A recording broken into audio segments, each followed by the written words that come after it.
السلام عليكم ورحمة الله وبركاته. كليك كانت عندنا من أيامات، كشفنا عليها،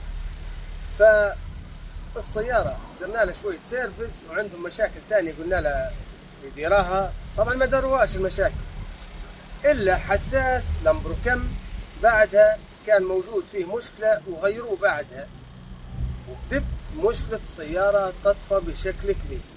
طبعا شفنا تاني لقينا حساس لمبروكم موجود قاعد مشكلته، ولكن المشكلة في فيشة البوابة اللي ناصلة هذه، كيف نصلت بقدرة قادر في حفرة في أشبح شني الله أعلم.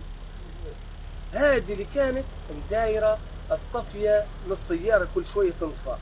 فما فيش بس لما تبدأ عندك مشاكل افتح كوفني، شيك على فيشاتك حتى بالعين لمس باليدين.